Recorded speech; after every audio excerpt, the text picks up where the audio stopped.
From Emmy Award-winning artist Ruth Elliott, you will learn to see the world in a different way, through the eyes of her pet squirrel Roscoe.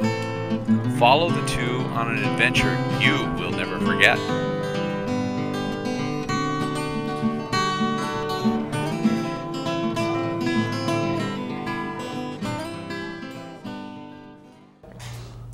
Oh boy, do we have a treat today. I know that Roscoe's planned something wonderful for us.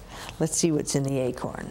Learning our foundations is the most important part first. Remember, A, attitude, B, break down the structure, and C, consolidate, bringing it all together by clarifying the forms, the outline, and the shading. So that's what our A, B, C's are all about. It's all about capturing the attitude, and then the breakdown, and then consolidation. So that's A, B, and C. It's a simple way to remember, what am I supposed to do next? How do I do this? Attitude, breakdown, consolidate. This is a quick sketch. We're not showing any finished drawing. On here we're emphasizing A for attitude. You can definitely see an attitude in there. Just with a few lines, you can see the angle of the back, feel the way the legs are moving, and just have a sense of the swing of the arms coming as she's lifting this pot over. And with the other arm, just with one little line, you can feel it supporting the neck of that bottle. And then the angle of the head. It's just a ball, but showing where the ear is gives an indication of where the head is turned. And then showing a little bit here of that cylinder at the back of the neck shows that the neck is turned away.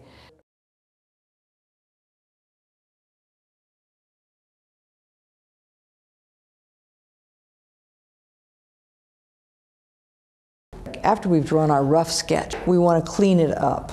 You can get a new piece of paper and put it over it. Now I'm using here what they call a light board, which is a board which has a light behind it, so that I can see what I have underneath. The light shining through it allows me to see the drawing so I can trace it, so you can clean them up. And one of the things you can remember is to be comfortable with your pencil. Move your hand. You see how I'm moving my hand like this? Your hand naturally wants to go in a curve like this because of the way our joints are. So the parts that are curved like that, you can actually do the way the curve is. Now, if I tape these together, or somehow get it so that I can move this around, in animation, we have rotating discs that make it easier to turn your paper around. But for me, since I don't have that, I'm going to actually take these papers and together hold it like this, and move the drawing so that I can continue with the way that my hand is normally comfortable in drawing, which is like this. And as I go around, anything that's that way, I will draw using that same comfortable zone of natural turning radius that my joints normally want to do. So you see, this is comfortable for the hand to make a curve this way.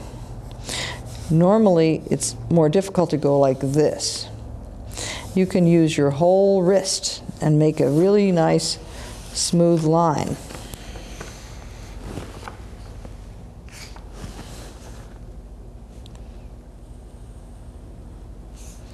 And then it's much easier to clean up your drawing when you have this, when you can move your picture around. You already know where you want the lines because you did that in the rough sketch. And then you can just clean it up the way you like and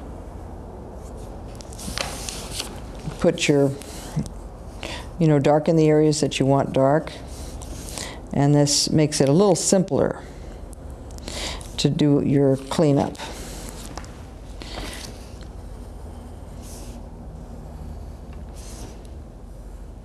There you go. And you see, it's a lot easier to see. Now, my personal favorite is I like the way the drawings look when they're just rough. But if you have to clean them up so that you can color them, then that's how you do it. And so there you go. That's called cleanup. And the thing people don't realize is that they do this all the time in commercial art. You think that it looked perfect the first time, but it didn't. It was sketched out first, and then they get a fresh piece of paper and they draw over it. I hope you enjoyed that, and we'll see what we can do next time. Ultimately, there's no right or wrong way to draw, but hopefully what I've taught you will be a springboard to discover new ways to see things and provide some guidelines and tools to help you create the pictures you see. Each acorn grows into a tree one leaf at a time. It's keeping going forward in the right direction that matters. Don't worry that you're not a big tree yet. That takes a lifetime of effort in climbing. What matters is to keep going. One step at a time will get you to the top. The first time Roscoe went outside and began climbing a tree, he got about halfway up the trunk, looked back, and then looked at me as if to say, "Aren't you coming?" So in the same way, that's what I ask you in the world of art. Aren't you coming?